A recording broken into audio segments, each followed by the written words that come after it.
Maraming salamat po sa pagtangkilik ng ating video. Hinihikayat ko po kayong mag-like and subscribe para ma-update kayo sa susunod na nakabanata. Tara at umpisahan na natin. Halos buong buhay na umasa si Yana sa background ng kanyang pamilya at iyon ang dahilan kung bakit ang taas ng tingin niya sa sarili niya. Dahil doon, minaliit niya si Gerald at ang kanyang mga aksyon ay magkakaroon ng masamang kahihinatnan. Isang babala ang huling pangusap ni Gerald dahil gusto niyang sabihin kay Yana na hindi lang siya ang may kakayahan at makapangyarihan na tao sa mundo. Sa katunayan, marami pang mas makapangyarihan kaysa kanya. Si Georgia at ang iba pang miyembro ng pamilyang Sear ay takot na takot, kaya hindi sila nangahas na magbitaw ng kahit isang salita. Nawalan na ng kahulugan ang birthday party at makalipas ang ilang sandali, umalis na lang sina Gerald at ang pamilyang Smith sa kanilang villa. Kanina lang ito nangyari, ngunit naramdaman ni Serenity na parang nakaranas siya ng roller coaster ng mga emosyon. Sa oras na lumabas ang pamilyang Smith sa villa ni Georgia, naramdaman na ng matandang babae ang agos ng kanyang dugo, ang pagtibok ng kanyang puso. Nagkaroon ng masamang pangyayari sa kalagitnaan ng kanilang paglalakbay pauwi, dahil biglang namamanhid ang kanyang mga paa. Hindi na natiis ni Serenity ang hilo na nararamdaman niya at tuluyan na siyang nahimatay. Natakot ang pamilyang Smith nang makita nila iyon. Hindi nakatulong si Gerald dahil hindi niya alam na nangyayari ang lahat ng ito. Humiwalay siya sa pamilyang Smith nang lumabas siya sa villa kanina dahil gusto niyang tingnan ang progress sa Mountain Top Villa bago bisitahin ang pamilyang Smith sa kanilang tahanan. May dahilan siya kung bakit siya nagmamadaling pumunta sa paghuhukay.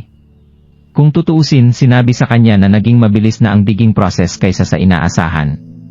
Hindi niya alam kung ang circumsite ay maaring matatagpuan sa susunod na araw. Talagang nataranta ang pamilyang Smith lalo na't wala doon si Gerald para tulungan sila. Gayunpaman, hindi ito ang unang pagkakataon na nakita nilang nangyari ito kay Serenity sa nakalipas na 2 taon, kaya mabilis nilang pinakalma ang kanilang sarili. Mabuti na lang at hindi pa masyadong malayo ang bahay nila. Ang masama ay ang episode ni Serenity sa pagkakataong ito ay mukhang mas seryoso kumpara sa dati niyang mga episodes. Pagdating sa bahay, agad na ikinabit ng pamilyang Smith si Serenity sa isang makina na nagbibigay ng oxygen sa kanya. Kasunod nito, tinawagan nila si Jace Mab at sinabihan siya pumunta agad para tulungan si Serenity. Si Jace ay isang 60 years old na doktor sa military region na kilala sa pagkakaroon ng napakahusay na medical skills. Bumalik siya sa kanyang hometown at piniling magtrabaho bilang professor sa isang ospital. Dahil sa kanyang skills, mabilis niyang nakuha ang tungkulin bilang vice president ng isa sa mga medical associations. Pumunta siya sa bahay ng pamilyang Smith kasama ang kanyang 2 apprentice, isang lalaki at isang babae. Nandito sila para bisitahin ang pamilyang Smith pagkatapos matanggap ang lahat ng kinakailangang updated digging process. May nakasalubong silang 3 tao at tumango sila bilang pagbati bago sila sabay-sabay na pumasok sa pintuan. Nang makapasok sila sa bahay, nakita ni Gerald si Gavin at ang iba pa ay nagpapanik. Tinanong niya kung bakit sila nagkakagulo at sa wakas ay nalaman ni Gerald kung ano ang nangyari.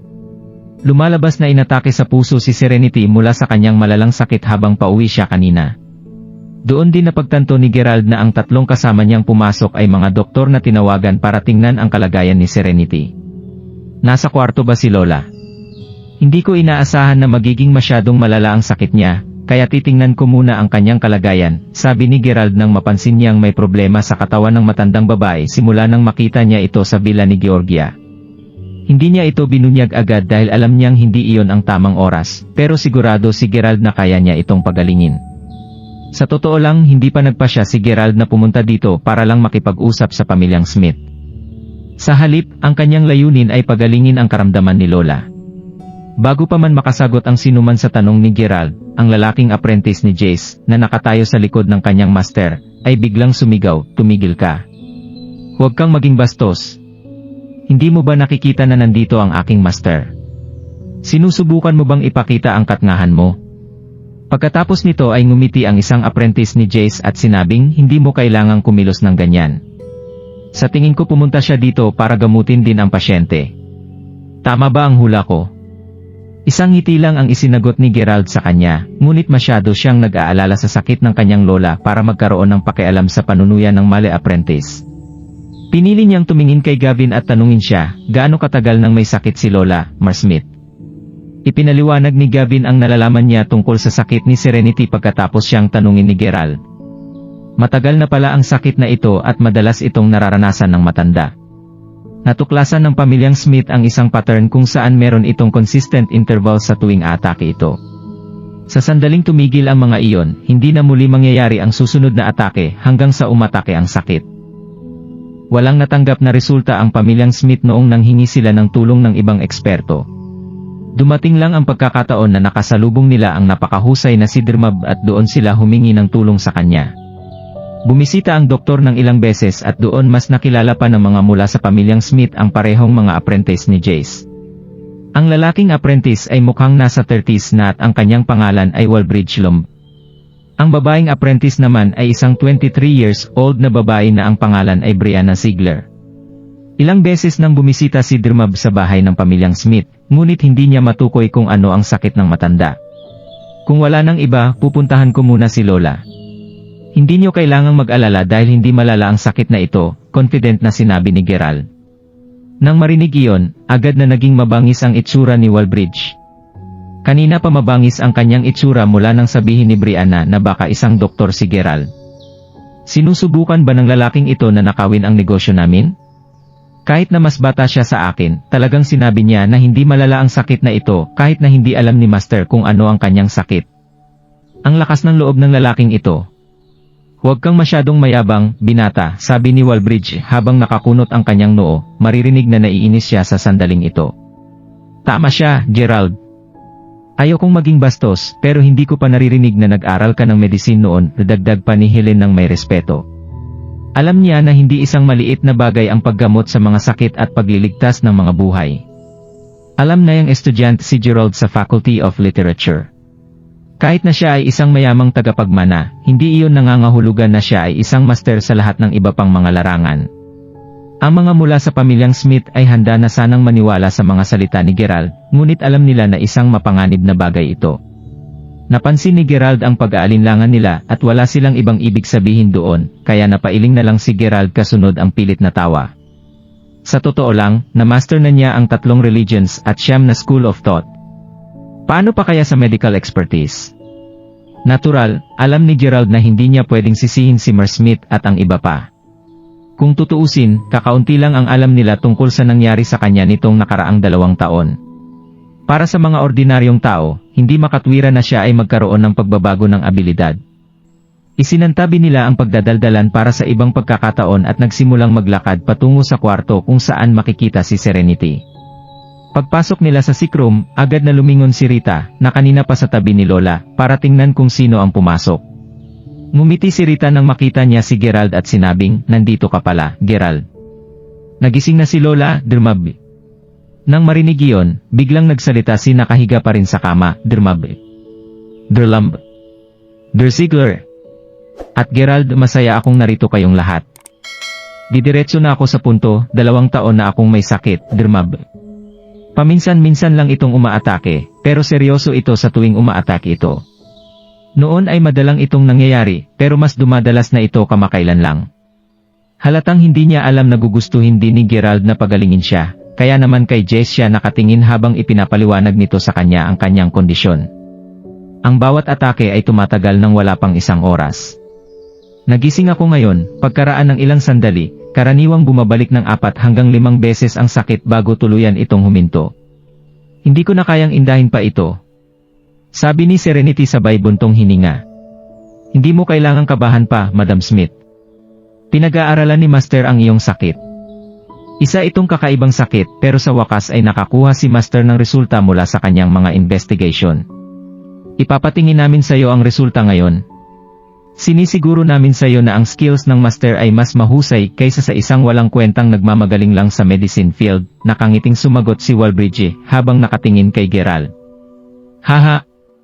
Baka wala kang makitang mali sa akin kung gagawin mo ang check-up ngayon. Nagpatingin na ako sa iba pang mga doktor, at wala ni isa sa kanila ang nakapagdiagnose ng sakit ko. Hanggang sa sumakit na lang bigla ang ulo ko, sabi ni Serenity na nakangiti ng pagbibitiw. Naku! Tama ka nga naman, medyo awkward na sumagot si Walbridge habang naglalakad siya paurong. Kung talagang nahanap mo na ang solusyon sa aking sakit, kaya mo ba itong gamutin kaagad, Dermab? Ayoko na talagang mahirapan pa, pakiusap ng matandang babae. Si Jace ay nanatiling tahimik. Si Gerald ay nakatingin lamang sa wall clock bago niya sinabi, "Hindi mo kailangang magmadali, Lola. Maghintay lang tayo ng 5 minuto. Atake ang susunod mong Hedache at sa tingin ko mapapagaling na ni Dirmab ang sakit mo pagkatapos nito." "Oh? Parang hindi ko nabanggit kung kailan ang susunod na atake, hindi ba?" "Paano ka nakagawa ng tamang hula, Gerald?" tanong ni Serenity. "Naobserbahan ko lang. Tutal, 1 oras na lang bago magtanghali.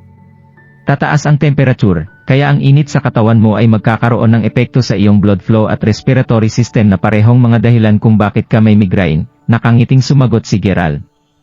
Nang marinig iyon, ngumiti ang matandang babae bago siya tumango para sumang-ayon kay Gerald. "Hindi ko inaasahan na alam mo ang mga bagay na iyon, Gerald." Ngumisi si Walbridge sa isang gilid nang marinig niya iyon. Si Jace naman ay lumingon kay Gerald nang may pagtataka habang iniisip niya, mahusay kaya ang binatang ito sa medicine. Gaya nga ng sinabi ni Gerald, matagal na nagsasalita at tumatawa si Serenity nang bigla siyang nagpakita ng matinding sakit sa kanyang mukha mga bandang tanghali. Ilang segundo pagkatapos nito, hinawakan niya ang kanyang ulo gamit ang kanyang 2 kamay at makikita ang malamig na pawis na umaagos sa kanyang noo. "Pagtiisan mo muna ang sakit sa ngayon, Madam Smith. Sasailalim ka sa isang acupuncture therapy," sabi ni Jace habang inunat niya ang kanyang kamay para tingnan ang pulso nito. Pagkatapos nito, kinuha niya ang isang needle bag mula sa kanyang medical kit bago siya kumuha ng ilang silver needles. Gamit ang precise precision, tinusok niya ang mga karayom sa ilang mga acupuncture points sa katawan ni Serenity at sumunod dito ang kanyang ulo at braso. Napahinto si Gerald nang makita niya iyon. Iyon pala ang dahilan kung bakit maganda ang kanyang reputasyon sa loob ng military region. Totoo pala na may kakayahan siya. Haha. Habang patuloy na ginagawa ni Jace ang acupuncture, bigla niyang tinanong si Gerald, "Speaking of which, sir, alam mo ba kung anong uri ng acupuncture therapy ang ginagamit ko?" "Kailangan pa ba siyang tanungin, Master?" "Paano niya malalaman ang bagay na ito?" malamig na sinabi ni Walbridge. Tumpak ang hula ni Gerald kung kailan magaganap ang susunod na atake. Pinapakita lamang nito na si Gerald ay isang napaka-insightful na tao, sagot ni Brianna habang nakangiti kay Gerald. "Paanong hindi ko ito malalaman? Ito lang naman ay isang deadly acupuncture therapy," sabi ni Gerald habang nakangiting nakatingin sa doktor. Nagulat si Jace nang marinig na alam ni Gerald ang tekniki na ito at medyo nagalit siya nang ginamit ni Gerald ang salitang lang para ilarawan ito. Makikita ang pagmamataas sa mukha ni Jace nang sabihin niya, "Not bad. Mukhang insightful ka nga kahit papaano." Pagkatapos ng therapy ni Serenity, ang sakit niya ay medyo nabawasan baysa sa kanyang ekspresyon. Haha. Ito ang patunay na siya ay isang mahusay na doktor sa military region. Naging magaling na ang pasyente pagkatapos ng kanyang masugid na pag-aaral tungkol sa sakit. Sabi ni Walbridge nang nakahinga siya ng maluwag. Naramdaman ni Serenity na maganda na ang kanyang pakiramdam, kaya napalingon siya kay Gerald. "Masyado kang mabait," sagot ni Jace habang nakangiti. Sa oras na sinabi niya iyon, biglang namang nanginig si Serenity. Sa loob lamang ng ilang segundo, muling napalitan ng sakit ang kanyang naramdaman habang nakahawak siya sa kanyang ulo. Makikita na lalo siyang nahihirapan pagkatapos siyang pagalingin ni Jace. Nagulat ang lahat ng tao sa kwarto, lalo na si Jace, nang makita nila iyon. Tiningnan niya ang kanyang silver needles at bumulong sa kanyang sarili, Hindi dapat ito mangyari. Impossible. Pagkatapos nito, sumugod siya kay Serenity para suriin ang pulso nito. Ang kanyang mukha ay namumutla at naramdaman ng doktor na random ang intervals nito, humihinto ito ng ilang segundo sa isang pagkakataon bago ito mabilis na nabubuhay. Totoong kakaiba ito. "Pakiusap, tulungan mo siya," Dirmab, sigaw ng iba pang miyembro ng pamilyang Smith habang balisa silang tumakbo palapit sa kanya nang makita nila na masyadong malala ang atake na ito kumpara dito. Ang balat ni Serenity ngayon ay maputla na may halo na kulay berde, kaya lalong nabalisa si Gavin habang nakatingin siya sa matandang babae. Magulo ang utak ni Jace. Kung tutuusin, hindi niya alam kung ano ang gagawin niya sa puntong ito. Napansin na ngayon ni Gerald kung gaano kalala ang sakit ni Serenity, kaya tumakbo siya patungo sa kanya at agad na hinugot ang mga silver needles mula sa kanyang katawan.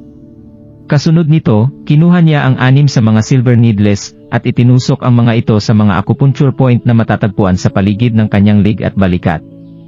Kahit na alam na ni Gerald kung ano ang sakit na dinaranas ng matanda, gusto niya muna sanang makita kung talagang karapat-dapat si Jace sa lahat ng reputasyon na ibinibigay sa kanya ng mga tao. Kung nagamot niya ang sakit ni Serenity, hindi na niya kailangan pang lumapit at agawin ang credit na iyon para sa kanya. Gayunpaman, wala nang choice si Gerald kundi gumawa ng aksyon dahil nangyari na ito. The Divine Acupuncture Therapy. Sabi ni Jace nang biglang nalaglag ang kanyang panga. Humph! Not bad. Mukhang insightful ka kahit papaano, ginamit ni Gerald ang parehong salita na sinabi sa kanya ni Jace kanina. Matapos tusukin siya ng ilang karayom, hindi nagtagal ay bumalik na ang mapanatag na itsura ni Serenity. Nawala na ang kaninang sakit na nararamdaman niya kanina, ang kanyang muka ay dahan-dahang bumalik sa natural nitong kulay. Ma? Anong pakiramdam mo? Tanong ni Gavin at maririnig sa kanyang salita ang pag-aalala.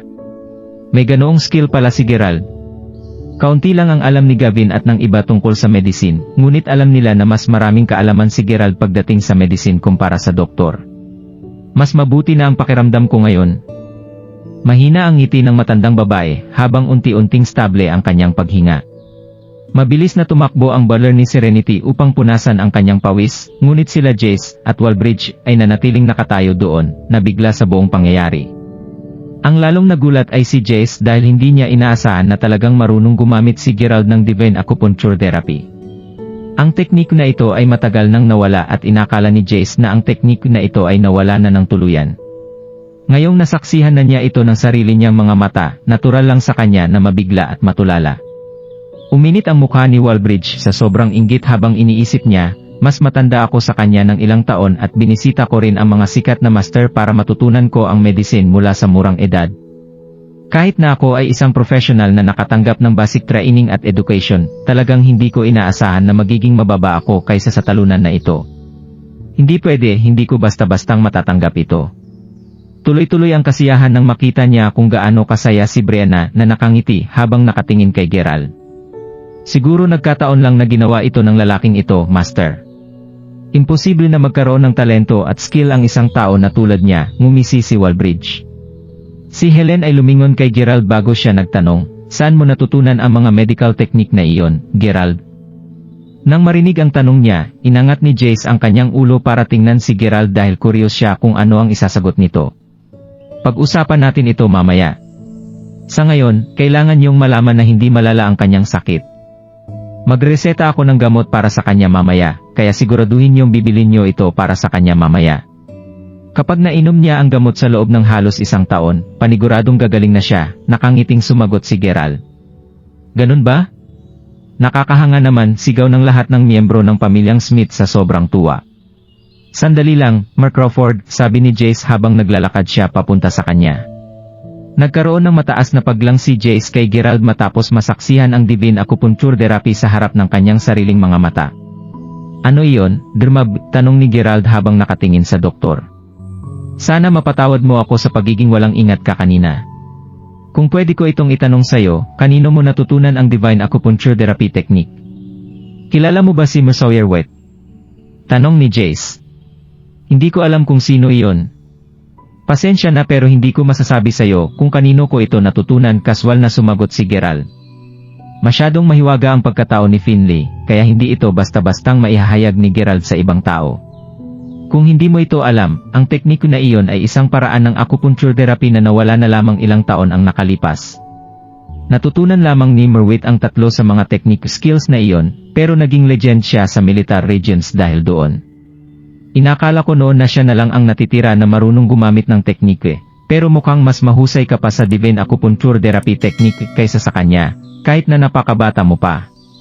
Hindi ako makapaniwala na nangyayari ito, paliwanag ni Jace, maririnig sa kanyang boses na hindi siya makapaniwala.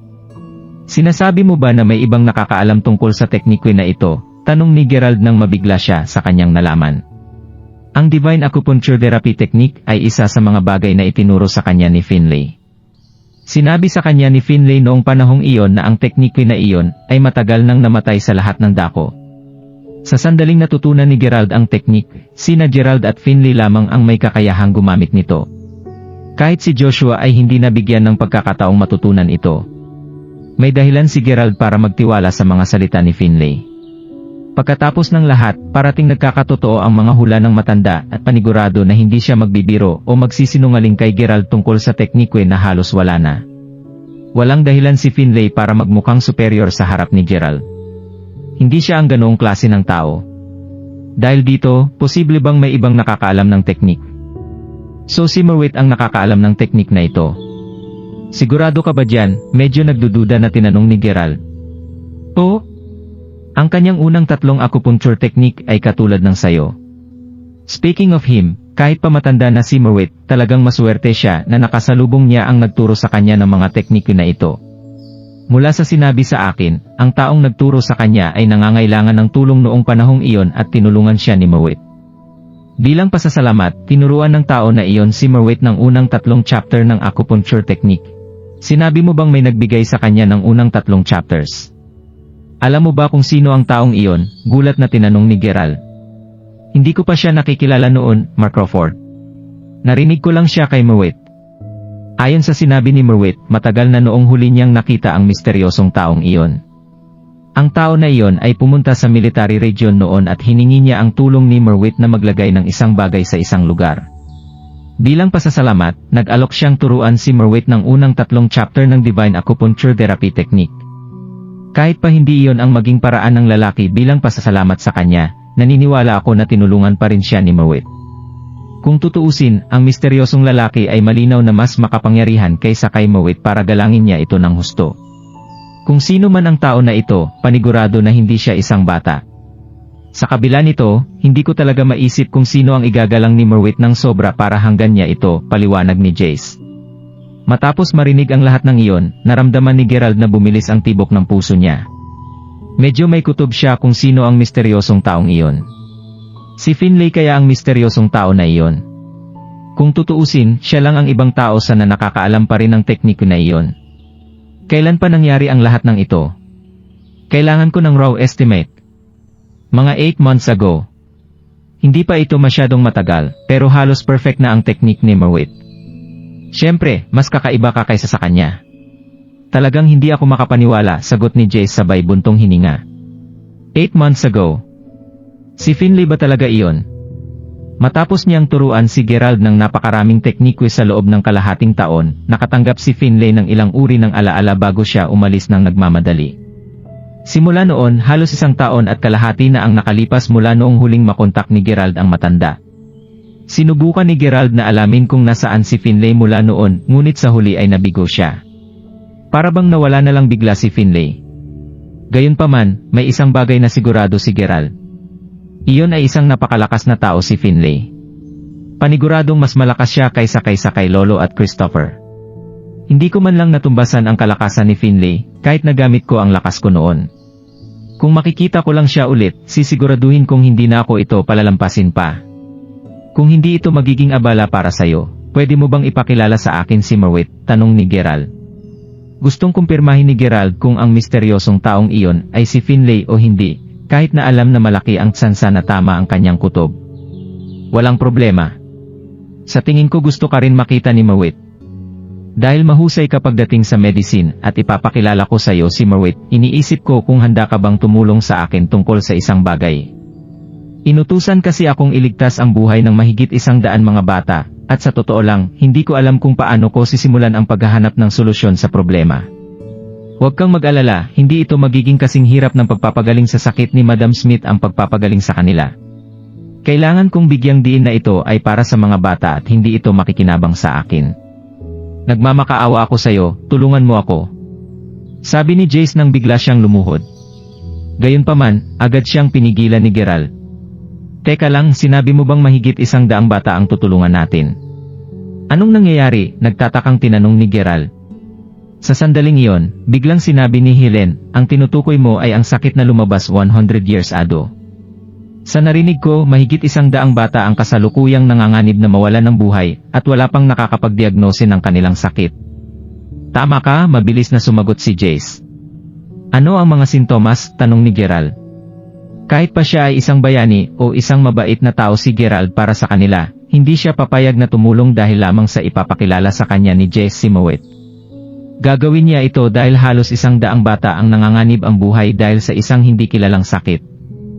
Alam ni Gerald na hindi niya mapapatawad ang kanyang sarili kung hindi siya magtatangkang tumulong sa pagligtas sa kanila. Kasunod nito, nilarawan ni Jace sa kanya ang mga sintomas. Pagkatapos nito, biglang naramdaman ni Gerald ang mabilis na pagtibok ng kanyang puso. Ano? Ang mga sintomas na ito. Ito ay hindi mula sa isang flu lamang. Ito ang mga eksaktong sintomas na naranasan ko noong hirap na hirap ako sa mga epekto ng Soul Eater. Mga sintomas kung saan nilamon nito ang aking dugo at oxygen. Hindi ito isang disease, kung hindi isang evil technique. Ang Soul Eater ay isang evil technique na natutunan niya mula sa mga alaala na itinanim sa kanya. Alam niya ito dahil napilitan siyang gamitin ito kanina para makatakas. Wala siyang mas mahusay na alternative kaysa doon. Pero bakit napakaraming bata ang nakakaranas ng mga epekto ng Soul Eater? May iba pa kayang nakakaalam ng teknik? Naguguluhan ang isip ni Gerald. Gayunpaman, alam niyang hindi ngayon ang oras para isipin ang dahilan. Sa ngayon ay kailangan niyang puntahan muna ang mga bata upang makita kung sila ay nagdurusa sa mga epekto ng Soul Eater. Hindi tayo pwedeng magsayang ng oras. Sasamahan kita, mabilis na sinabi ni Gerald. Mabuti, Mark Crawford. Alam mo, ang Dean at marami pang iba ay nasa isang research meeting sa ngayon. Pumunta muna tayo doon para makita kung may natuklasan silang mga bagong sintomas. Pagkatapos nating gawin iyon, dadalhin kita sa mga isolation room, sagot ni Jace. Maya-maya pa ay dumating na si Gerald sa ospital kasama si Jace at ang dalawa niyang apprentice. Pumasok sila sa lobby ng ospital at nakita niya ang ilang mga magulang na umiiyak doon. Siyempre, kahit sinong magulang ay iiyak kapag nangyari ang ganitong insidente sa kanilang anak. Lumampas sila sa mga magulang at nakita nila ang 4 na tao bago sila pumasok ng mabilis sa conference room. Prestigious ang katayuan ni Jace, kaya walang sinuman ang nagtanong tungkol sa mga taong kasama niyang pumasok. Sa halip, pinili na lang nilang tumayo at batiin ang doktor. Si Gerald ay mabilis na umupo bago tumingin sa nakadisplay sa big screen sa harap ng conference room. Sa nakalipas na 3 araw, mahigit 100 sanggol ang ipinadala sa amin at lahat sila ay kasalukuyang nanganganib na mamatay. Ayon sa mga record sa casebook, ang lahat ng mga sanggol ay nakakaranas ng parehong pagsusuka at iba't ibang pulmonary infections. Ang ilan sa mga huli ay nanganganib na magkaroon ng organ failure. Hindi pa rin namin naiintindihan kung ano ang dahilan ng lahat ng ito, pero base sa investigation efforts ng ospital, masasabi namin na ito ay isang invasion na mula sa isang klase ng virus. Ipinakita sa presentasyon ang kalagayan ng mga sanggol na nagkasakit dahil sa virus. Pagkatapos nito, ipinakita sa screen ang isang maganda, ngunit nag-aalala, na mukha ng news anchor at tumingin ito sa matataas na gusali ng ospital sa harap niya bago niya sinabing, naghanda ang ospital ng emergency rescue team na binubuo ng ilang kilalang medical expert. Umaasa na lamang tayo na makakagawa sila ng ilang himalang medisina na tutulong na mailigtas ang daan-daang maselang buhay na nagdurusa pa rin hanggang ngayon. Umaasa kami na ipagdadasal mo rin ang buong kagalingan ng mga bata, mahal na mga manunood. Kasunod nito, ang Dean ng may very first hospital na nagngangalang Say Lowe ay nagsignal na i-off ang screen bago niya sabihin, sigurado akong alam ninyong lahat kung gaano kalubha ang kasalukuyang kondisyon na kinakaharap natin. Kung hindi natin maliligtas ang mga bata, masisira ang kasaysayan ng medical history. Maraming mahusay na mga eksperto ang nandoon, pero paniguradong magiging malaking iskandalo ito kung hindi natin maliligtas ang baby. Sa panahong ito, malapit nang masira ang credibility ng ospital. Mga eksperto ang lahat ng mga nandito pagdating sa medisina at marami sa kanila ay nagmula sa mga partner hospital, maging sa mga ospital na walang koneksyon sa atin. Sana po ay maunawaan ninyong lahat na sa harap ng panganib, umaasa sa inyo ang gobyerno at pati na rin ang taong bayan. Tatapusin ko na ang mga salita ko. Simulan nating pag-usapan kung paano natin ililigtas ang buhay ng lahat ng mga batang ito. Hanggang sa lumabas ang mga resulta ng bacterial culture, hindi rin tayo makakagawa ng kahit anong solusyon. Kailangan nating maghanap ng paraan para hindi lumala ang kaso na ito, hindi mo ba alam iyon? Hindi tayo basta-basta makapagreseta ng gamot para sa sakit kung hindi pa tayo sigurado kung ano ito, sabi ng isang nakasalamin na middle-aged doktor. Maraming mga doktor ang nawawalan na ng pag-asa, ngunit sila ay inilipat para gawin ang isang kakilakilabot na trabaho. Alam nilang lahat na ang matagumpay na pagpapagaling sa mga bata ay paniguradong magdadala sa kanila ng katanyagan, malamang magbibigay daan pa ito sa kanila na magkaroon ng pagkakataong makamtan ang malawak na publicity, papuri, at gantimpala mula sa kani-kanilang mga ospital, ngunit sa alam din nila na masisira ang pagkakataon nilang makakuha ng future projects kung sila ay nabigo na gawin ito. Mayroong higit sa 100 mga bata ang nanganganib na mamatay at iniisip nila ang responsibilidad na kailangan nilang pasanin, kaya hindi nila maiwasang manginig sa sobrang takot kapag nagkamali sila. Pagkatapos naming suriin ang kanilang pulso, lumalabas na nagkaroon sila ng pulmonary infection. Sinusubukan na namin ang lahat ng uri ng antiviral na gamot pero wala sa mga ito ang nakatulong para gamutin sila, sabi ng isang matandang Chinese medicine practitioner. Binalot ng panandaliang katahimikan ang conference room pagkatapos nito. Alam ng lahat na mayroon na lamang silang dalawang pagpipilian, ang isa ay ang Western medicine, at ang isa ay Chinese medicine. Marami sa kanila ang may personal na opinyon sa bagay na iyon, ngunit wala ni isa sa kanila ang nangahas na magsalita. Kung tutuusin, alam nila na hindi sila magkukulang sa mga parangal at recognition kung sakaling magtagumpay sila sa pagliligtas sa mga bata, ngunit alam nila na sila ang magiging kontrabida kapag nabigo sila. Walang sinuman sa kanila ang magkukusang loob na maging isang skapegoat. Wala na bang ibang tao ang may masasabi tungkol dito, nagmamadali si Zan habang sinusuri niya ang mga doktor. Sa kasamaang palad, walang sinuman ang sumagot sa kanya at iniwas nila ang kanilang mga mata sa tuwing lumilingon siya upang tingnan ang doktor. Nang makita ang kanilang mga reaksyon, napabuntong hininga na lamang si Zan. Mukhang malapit nang matapos ang kanilang professional career. Habang iniisip niya na wala na silang pag-asa, may biglang bumasag sa katahimikan at sinabing, "Meron akong ideya." Mabilis na lumingon ang mga doktor para tingnan kung sino ang nagsalita nang marinig nila. Ang taong nagsalita ay tahimik na nakaupo sa sulok ng conference room mula pa kanina. Kung hindi pa siya nagsalita, malaki ang posibilidad na hindi nila mapapansin na nandoon siya. Sa oras na iyon, nataranta ang lahat kung bakit siya ang nagsalita. Kung tutuusin, naisip ng lahat na siya ay isa lang sa mga apprentice, driver, o isa sa mga sekretary ni Dermab. Sino siya? Hindi ba isa lang siya sa mga apprentice ni Dermab? Hindi ko alam. Sa naalala ko, 2 lang sila ang apprentice ni Dermab. Kasalukuyang pinag-uusapan ng lahat si Gerald habang nakatingin sila sa kanya, ngunit hindi sila pinansin ni Gerald. Ang mahalaga ay nakita na niya ang lahat ng ipinakita sa screen kanina. Napansin niya na kasama sa sintomas ang mabilis na organ failure, kaya 100% siyang sigurado na ang Soul Eater technique ang dahilan ng lahat ng ito. Gayunpaman, maliwanag na hindi ito masyadong na-master ng taong gumamit ng tekniko sa mga sanggol. Sa katunayan, madali niyang masasabi na ginamit ito ng lalaki sa mga sanggol bilang pagsasanay. Kung tutuusin, kung na-master lang ng taong iyon ang Soul Eater technique tulad ni Gerald, paniguradong sinipsip ng tuyo na ang mga katawan ng sanggol hanggang sa naging abo ito, tulad ng nangyari kay Hendrik at sa iba pa. Mabilis itong na-master ni Gerald mula noong sumailalim siya sa pagsasanay para mapabilis ang learning process habang kasama niya si Finley. Iyon ang dahilan kung paano niya nabawi ang kanyang lakas pagkatapos na isara ni Queen na ang kanyang inner strength. Hindi niya inakala na may isang tao na gagamitin ang mga sanggol para sanayin ang kanyang sarili sa tekniko na ito. Unti-unting naging pangit ang mukha ni Gerald habang iniisip niya ito. Gayunpaman, hindi lang siya ang galit sa sandaling ito. Lahat ng mga doktor ay medyo nagalit at nainis kay Gerald sa sandaling sinabi niyang mayroon siyang ideya.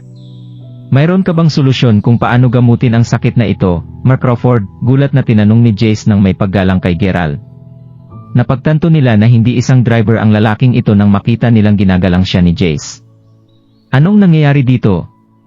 Naramdaman kaagad ni Zen na kakaiba ang taong ito, lalo na't mas may experience siya kumpara sa iba. Tumingin siya kay Gerald at pagkatapos ay sinabi niya, "May insight ka ba tungkol dito, binata?" "Oo," sagot ni Gerald, hindi niya pinansin ang lahat ng titig ng iba pang mga doktor.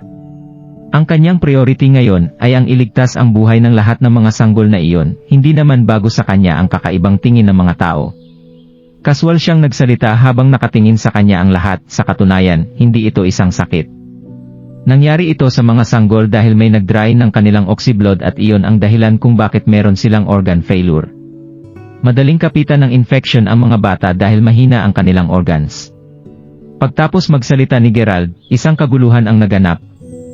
May ilang mga doktor pa nga na gustong tumawa, ngunit pinigilan nila ang kanilang sarili dahil naharap sila sa seryosong sitwasyon. "Binata, narinig kong tinawag ka ni Dermab na Mark Crawford, kaya iyon na lang din ang itatawag namin sayo. Sa tingin ko masyadong maraming movies ang napanood mo. Sana tumigil sa pagsasalita kung hindi mo naiintindihan kung ano ang nangyayari dito. May nag-dry ng oxyblood ng mga sanggol. Sinasabi mo ba na may vampira dito? Ang mga baby na ito ay mga newborn at hindi sila kailanman umalis sa NSU. Sa totoo lang, alam mo ba kung ano ang ibig sabihin ng NSU? Dahil malamang hindi mo alam ang ibig sabihin nito, ang kahulugan nito ay ang neonatal care unit. Ang airflow sa loob nito ay isolated. Akala ko noong una ay may ibibigay kang importanteng suggestion. Lumalabas pala na wala ka talagang alam. Isipin mo na ilalabas sa publiko ang balita na ito. Paniguradong magwawala ang lahat kapag hindi ito maagapan. Sino ba ang lalaking ito, Dermab? Tanong ng isa sa mga doktor habang patuloy na nakatitig kay Gerald. Pakiusap, kumalma muna tayong lahat. Mabilis na sinubukan ni Jace na sabihan ang iba na huminahon bago pa lumala ang mga pangyayari. Sa katunayan, kahit siya ay nagulat nang marinig niya ang sinabi ni Gerald na may nag-dry ng oxyblood ng mga sanggol. Ito ay isang pahayag na hindi niya pa narinig noon. Gayunpaman, nasaksihan na niya ang husay at kakayahan ni Gerald, kaya nagtiwala si Jace na alam ni Gerald ang kanyang ginagawa. Ha? Hindi ba sinabi ko ito sa'yo, Dermab? Nasabi ko na sa'yo na nagkataon lang ang ginawa niya kanina. Hindi niya talaga alam ang ginagawa niya. Bata pa siya, kaya ano ang malalaman niya? Akalain mong nandito siya para umarte sa isang movie pagkatapos pakinggan ang paliwanag niya, malungkot na sinabi ni Walbridge. Hindi masyadong malakas ang boses niya nang sinabi niya iyon, ngunit narinig ng lahat sa conference room ang sinabi niya. Halata namang nainggit si Walbridge kay Gerald. Kung tutuusin, nakita na niya kung paano tingnan ni Brianna si Gerald kanina. Si Brianna ang kanyang matagal ng crush at ang junior niya. Hindi na niya kayang magtimpi pa. Galit na galit siya, kaya gusto niyang pahiyain si Gerald sa harap ng lahat. Naging madilim ang itsura ni Jace nang marinig niya ito, pagkatapos niyang lumingon kay Walbridge bago niya sinabing, "Manahimik ka, Walbridge. Naniniwala ako na may dahilan si Mark Crawford para sabihin ang lahat ng iyon. Alamin na lang natin ang sasabihin ni Mark Crawford. Paano kung tama talaga ang insights niya?" Makikitang naiinis si Gerald sa sandaling ito. Kahit sinong tao ay may inis kapag maririnig nilang hiniusgahan at pinapahiya siya ng ibang tao. Marami pang bagay ang hindi mo alam tungkol sa mundo, malamig na sumagot si Gerald. Meron bang gamot para dito, Mark Crawford? Tanong ni Jace dahil pinili niyang maniwala kay Gerald. Meron. Ang acupuncture at medicines ang gagamitin para makondisyon ang kanilang mga katawan. Pero kailangan nating magmadali. Hindi na sila maliligtas kung masisira na ng tuluyan ang kanilang organs. Bakit ka nagmamadali? Hindi mo pwedeng ituring na parang biro lang ang buhay ng mahigit 100 bata, Dermab. Siya ay isang binata na halos walang karanasan. Anong alam niya sa sitwasyong ito? Galit na sumigaw ang isa pang doktor. May mas magandang ideya ka ba? Malamig na tinanong ni Jace. Wala akong ideya kung ano ang solusyon para dito, pero hindi pa rin basta-basta ang sitwasyong ito. Pero ang magbigay ng medicine sa mga baby. Anong mangyayari kung lumala ang kalagayan nila pagkatapos nilang uminom ng gamot? Alam mo na hindi kaya ng katawan ng sanggol ang masyadong maraming gamit. Dahil doon, hindi natin pwedeng paglaruan ang kanilang kalusugan hanggat hindi tayo sigurado na matutulungan natin sila, sabi ng isa pang tao nang maramdaman niyang hindi nararapat na ibigay kay Gerald ang responsibilidad ng pagpapagaling sa mga bata. Kahit si Zan ay nakatingin na kay Gerald dahil iniisip niya kung magtitiwala ba siya sa kanya o hindi. May isip na isang kalokohan ang explanation ni Gerald, ngunit makikita ang determinasyon at kalinawan sa mga mata ni Gerald na magpapaniwala sa kahit sinuman na makarinig nito. Sigurado ba talaga si Gerald sa sagot niya? Pagkaraan ng ilang sandali ay nagdesisyon na si Zan. Wala nang ibang tao doon ang may magandang ideya, kaya ano pa ba ang magagawa nila kung hindi magtiwala kay Gerald? Hayaan mo siya, sabi ni Zan. Ano iyon? Gusto mo ba talagang subukan niya ang sinasabi niya? Sino ang mananagot kung may nangyaring masama? Ako, sabay na sumigaw sila Jace, Zane, at Gerald. Pagkatapos nito ay napatingin sila sa bawat isa. Mabuti naman. Dahil nagkasundo kayong tatlo na tanggapin ang buong responsibilidad sa insidenteng ito, so be it. Wala nang masabi ang iba dahil mayroon ng mga hangal na handang managot sa responsibilidad na ito. Pwedeng subukan ni Gerald ang lahat ng gusto niya.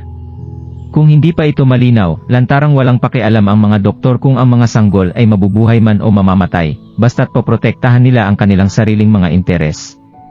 Sigurado ka bang ayaw mong pag-isipan ito ng mabuti, Dermab? Huwag tayong magmadali. More than 100 na buhay ang tinataya natin dito. Hindi ito tulad ng paggamot sa isang Lady Smith, sabi ni Walbridge nang lumakas ang kanyang inggit ngayong kakampi ni Gerald ang diyan. Paano nangyari ito? Sa totoo lang ay hindi makapaniwala si Walbridge na naniniwala pa rin ang kanyang master sa kalokohan ni Gerald. Bakit magulo naniniwala si Dermab sa kalokohan na ito? Laking gulat ni Walbridge nang bigla siyang pinandilatan ni Jace at sinabing, Walbridge, nagkamali ako sayo. Napahinto Walbridge bago niya sinabing, ano? Ayoko lang masira ang reputasyon mo, doktor. Alam naman ng lahat na ikaw ay isang matalinong doktor. Hindi ko kailanman inisip na ako ay isang matalinong doktor. Iyan ay ang titulong ibinigay sa akin ng aking mga pasyente. Walbridge, ipapaalam ko sa iyo na kung ang reputasyon ko lang ang kailangan ko para mailigtas ang mga pasyenteng ito, handa akong itapon ang lahat ng iyon. Isa kang 30 years old na lalaki na nag-aaral na ng medicine sa napakaraming taon, Walbridge. Bakit ganyan ka mag-isip?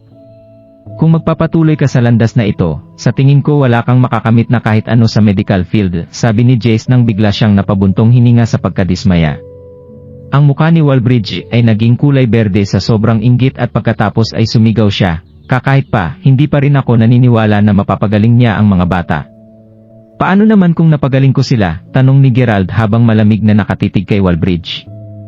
Kanina pa siya hinuhusgahan ng lalaking ito at unti-unting naiinis si Gerald. Ha? Anong ibig mong sabihin doon? Bahala ka. Kung mapagaling mo man sila, gagawin ko ang anumang utos mo sa akin. Mapanuya na sinabi ni Walbridge. Kaswal niyang ginawa ang desisyon na iyon dahil alam niyang magiging imposible para kay Gerald na iligtas ang lahat ng mga sanggol na malapit ng mamatay. Nang marinig iyon, tumango lang si Gerald bago siya pumunta sa isolation room kasama si Jace at ang Dian. 3 tao lang ang pinayagang makapasok sa pagkakataong ito, at nagpalit ng damit si Gerald bago siya pumasok sa isolation room kasama ang 2. Ang lahat ng mga sanggol ay tumigil na sa pag-iyak at naging tahimik ang paligid. Sa isang tingin, kitang-kita ni Gerald na ang kanilang mga balat ay maitim at ang kanilang mga katawan ay parang namamaga. Maging ang mga labi ng mga sanggol ay parang puputok na. Nang makita niya ang mga sintomas na iyon at nang mapagtanto niyang malapit nang mamatay ang sanggol na iyon, kinumpirma ni Gerald na ito talaga ang mga epekto ng Soul Eater Technique. Mula sa mga pinsala na ginawa nito, ang mga sanggol ay nakaranas lamang ng 1/3 ng kapangyarihan ng Soul Eater Technique. Nasabi niya ito base sa pamamaga ng kanilang mga katawan. Ito ay dahil sa lahat ng tubig sa kanilang mga katawan ay lumalabas na lamang. Ito ang dahilan kung bakit hindi nababawasan ang lagnat nila. Masyado itong malupit, sabi ni Gerald habang humihinga. Alam niyang hindi magiging sapat ang acupuncture lamang kung gusto niyang pagalingin ang mga batang ito. Kailangan niyang siguraduhin na magkakaroon sila ng maayos na daloy ng mga oxyblood pellets pagkatapos nito, kaya walang pagpipilian si Gerald kundi gamitin ang Soul Eater Technique para makabawi sa nawala nilang oxyblood. Pero kapag ginawa niya iyon, paniguradong malalantad ang kanyang totoong pagkatao dahil hindi pa niya nahahanap ang circumcit. Kapag nangyari iyon, mabilis siyang hahabulin ni Quina. Kung mahuli man siya, alam niyang hindi siya makakalaban sa lakas nito. Masyado siyang nababalisa kaya pinaalalahanan ni Gerald ang kanyang sarili na kahit pa mangyari iyon, mas mahalaga pa rin na iligtas ang mga buhay ng mga bata na ito. Hinigop na rin ni Gerald ang oxyblood ng ilang matatanda noon at alam niyang sapat na siguro ang kaalaman niya para iligtas silang lahat. Kung malaman man ni Quina ang lokasyon niya, magagamit pa rin niya ang dugo sa Jedi Talisman para harapin yon kahit sa loob ng isang gabi. Masyadong mahina si Quina ngayon, kaya hindi siya nakakatakot kumapara dati. Dahil doon, agad na kumilos si Gerald. Nakatayo siya sa harap ng sanggol na pinakamalapit sa kanya, kumuha si Gerald ng isang silver needle, at nagsimulang tinusok ang maraming spots sa dibdib ng sanggol. Hindi random ang mga points na ito at ang 18 spots na tinusok niya ay bahagi ng Heavenly Meridian, Core Meridian, at ang Prime Meridian.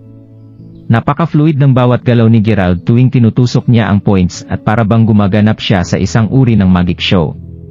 Si Zane na nasa tabi ni Gerald ay hindi maiwasan na mapatulala sa kanya. Si Jacker naman ay nagulat nang makita niya ang perpektong acupuncture technique ni Gerald. Pagkatapos itong gawin ni Gerald, mabilis niyang inilagay ang kanyang kamay sa ilalim ng kubrekama at hinawakan ang pulso ng sanggol. Gamit ang Soul Eater Technique, Agad niyang sinimulan ang pag-regulate at pag-refill ng oxyblood ng paslit. Okay, ligtas na siya ngayon. Tandaan niyo na takpan ng maayo ang kumot sa ibabaw ng sanggol. Ngayon tanggalin ang mga damit sa sanggol sa bed 2 at dalhin siya sa akin. Pakibilis. Wala na tayong oras, utos ni Gerald. Ano? Eyon? Tanong ni Zen na nanlaki ang mga mata. Oo, bilisan mo at ibigay ang susunod na sanggol. Oo. Sagot ni Zen sabay tango bago tumakbo para gawin ang sinabi sa kanya. Iyan. Iyan ba? Ang Divine Acupuncture Therapy, gulat na sumigaw ang isang matandang doktor. Kanina pa niya pinagmamasdan ang lahat ng mga pangyayari sa glass window ng isolation room at totoong nabigla siya sa kahusayan ni Gerald.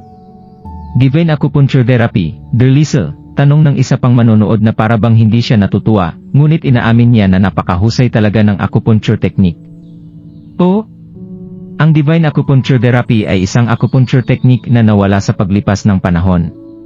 Ayon sa mga sabi-sabi, si Sawyerwit ang tanging taong eksperto sa paghawak ng 3 needles gamit ang teknike na ito, paliwanag ng nasasabik na matandang doktor nang hindi niya pinapansin ang ekspresyon sa mukha ng Vice Dean.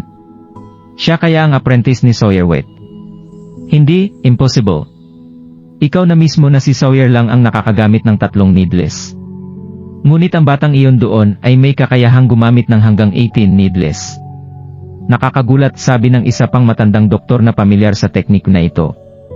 Ang iba pang mga doktor na pamilyar sa teknikwe na ito ay nagsimulang pumalakpak bilang paghanga habang patuloy silang nakatitig sa mga mata, ngunit mayroon pa rin ilang mga tao na hindi pa rin makapaniwala sa kanilang nakikita. Medyo bata pa siya, di ba?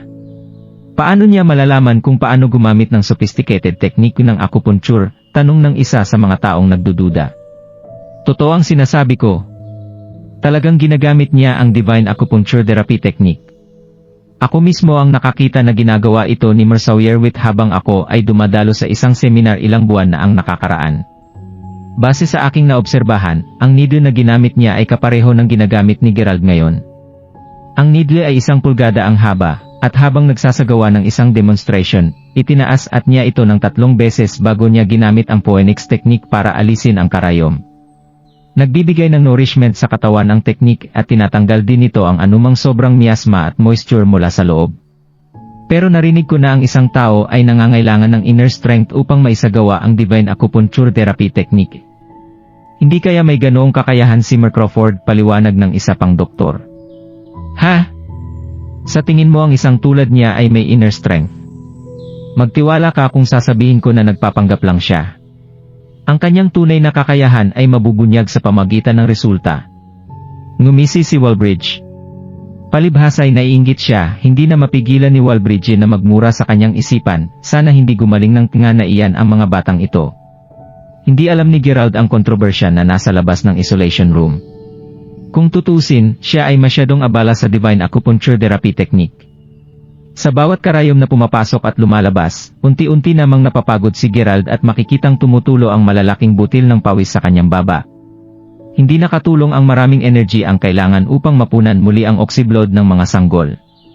Sa kabila nito, napanatili niya ang kanyang bilis at presisyon.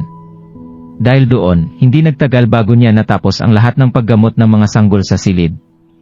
Sa buong pagsisikap niya, ang mga sanggol na dati nang pinagaling ni Gerald ay nagpakita na ng mga senyales na gumagaling na sila. Hindi na madilim ang kanilang mga mukha, sapagkat ang kanilang mga kutis ay unti-unting nagiging mas maganda at kulay pula, isang malinaw na mga palatandaan na sila ay gumagaling. Humupa na rin ang pamamaga sa kanilang mga katawan at tila bumalik na sa dati ang kanilang kutis. Sa katunayan, lumalabas pa na mas malakas pa ang kanilang aura at sigla kaysa dati. Ano? Matapos makita ang lahat ng ito, naging magaan ang loob ni Zan at bigla na lang siyang napaluha sa sobrang tuwa. Kahit si Jace ay napaiyak sa sobrang tuwa. Ang kanilang kasiyahan ay nagmula sa dahil sa wakas ay makakaalis ng buhay ang mga sanggol. Sinuri ni Gerald ng mabuti ang sanggol para lamang makasiguro siya at nakasara ang mga kamay ng 2 lalaki habang humihinga ng malalim para pakalmahin ang kanilang excitement. Gaano talagang hindi ka panipaniwala ang pangyayaring ito? Kayang buhayin ni Mark Crawford ang patay. Cheered ng parehong lalaki na may matinding paghanga. Si Gerald ay napangiti nang marinig ang kanilang sinabi.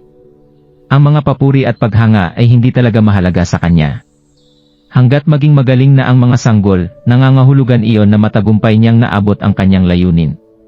Ngayong tapos na siya sa problemang ito, mabilis niyang naisip ang susunod niyang gawain. Sino ang taong may kagagawan ng kalupitan na ito sa Mayberry City? At ang taong iyon ba ay mas malakas ba o mas mahina kaysa sa kanya? Kung hindi niya mahanap ang taong ito sa lalong madaling panahon, malaki ang tsansa na saktan ang taong iyon ang ibang tao. Kailangan pa rin niyang kumilos ng mabilis dahil ginamit na niya ang inner strength niya kanina. Hindi siya sigurado kung hinahanap siya ni Quina sa ngayon, ngunit alam ni Gerald na kailangan pa rin niyang magmadaling pumunta sa Mountain Top Villa. Kung tutuusin, hanggat malapit na niyang makuha ang Circumsate Stone, siguro hindi naman siya hahabulin ni Quina sa ngayon. Dahil doon, mabilis siyang lumabas ng isolation room. Sa oras na lumabas siya, agad siyang sinalubong ng pananabik at paghanga nang marinig niyang matagumpay na nailigtas ni Gerald ang mga bata. Alam nila kung gaano kahirap ang Divine Acupuncture Therapy Technique, kaya ilan sa mga matatandang doktor ay nagsimulang lumuhod sa harapan ni Gerald, umaasa na makabilang sila sa mga apprentice. Sa sandaling iyon, malamig na nakatingin si Walbridge kay Gerald at sinabi, "Nakakahanga ka pala. Maswerte ka lang, bata ka." Balak sana ni Gerald na umalis ka agad, ngunit nang marinig niya ang mga salita ni Walbridge, humarap siya sa mayabang na lalaki bago siya sumagot o speaking of which, naaalala mo ba ang pangako mo kanina? Ano? Gulat na sinabi ni Walbridge. Natatandaan kong sinabi mo na gagawin mo ang kahit anong sabihin ko sayo basta't napagaling ko ang mga sanggol. Tama, Durlumb. Narinig naming lahat na nangako ka, sabi ng isa sa mga doktor. Nang makitang nakatingin na sa kanya ang lahat, inangat ni Walbridge ang kanyang dibdib para ipakita na isang marangal na tao siya at sinabing, "Ha? Ginagawa ko ang lahat ng mga sinasabi ko. Sabihin mo sa akin kung ano ang gusto mong ipagawa." Masyadong mayabang pa rin si Walbridge, kaya tiningnan lang siya ng masama ni Gerald at sinabing, "Sige. Gusto kong umutot ka." "Excuse me?" tanong ni Walbridge nang magulat siya. "Sabi ko umutot ka. Gawin mo ito ng 100 beses sa harap ng lahat ng tao dito." Tumawa ng malakas ang mga tao nang marinig nila ito. Ikaw? Sa tingin mo ba kaya kong umutot kahit kailan ko gusto?" sabi ni Walbridge, naramdaman niya na sobra siyang napahiya. "Bakit hindi? 100 beses lang ito, kaya hindi ito magiging mahirap para sago." "Hayaan mo akong tulungan ka," sagot ni Gerald habang mabilis niyang sinundot ng daliri niya sa isa sa mga acupuncture point ni Walbridge. Pagkatapos nito, isang malakas na tunog ng utot ang umalingaw-ngaw sa koridor. Sumunod pa dito ang maraming beses pang mga utot. Habang patuloy na umuutot si Walbridge, ang kanyang muka ay namumutla na sa sobrang hiya. Subukan niya itong pigilan ngunit hindi niya ito magawa. Nakatutok na ngayon ang lahat kay Walbridge habang nakatakip sila sa kanilang mga ilang. Sa oras na ito ay sinamantala ni Gerald ang pagkakataon na gamitin ang kaguluhan para makatakas mula doon. Hindi nagtagal, naglabas si Walbridge ng isang pangwakas at mahabang utot bago siya tuluyang sumigaw, "Tapos na ako." 100 utot ang kabuuan. Nagtaka ang lahat nang makita nilang wala na si Gerald. Gusto siyang subukang habulin ng ibang mga doktor, ngunit mabilis nilang napagtanto na ito ay walang saysay kung ipagpapatuloy nila ito. Napagtanto na rin nila ngayon na si Gerald ang nagplano na tumakas sa sandaling utusan niya si Walbridge na umutot bilang isang distraction. Ilang sandali pa ay sinimulan na ni Gerald na patakbuhin ng mabilis ang kanyang sasakyan patungo sa Mountain Top Villa. Dumidilim na ang langit habang ang sasakyan ay mabilis na lumampas sa isang masukal na kagubatan. Habang patuloy na nagmamaneho sa madilim na kasada, kinusot-kusot ni Gerald ang kanyang mga mata bago ito nanlaki sa sobrang gulat. Sinipa niya ang preno at huminto ang sasakyan nang mabilis na kumikibot ang mga talukap ni Gerald sa matandang babae na nakasquat sa gitna ng kalsada. Ang matanda ay may sinusunog na mga papel bago niya ito tinatapon sa tila isang lutuan. Ngunit ang matandang nasa harapan niya ngayon ay isang mukha na talagang pamilyar sa kanya. Kung nagustuhan mo ang mga ganitong video, huwag mong kalimutan mag-like and subscribe. Panoorin mo na rin ang mga naunang kabanata para lalong maubos ang oras mo.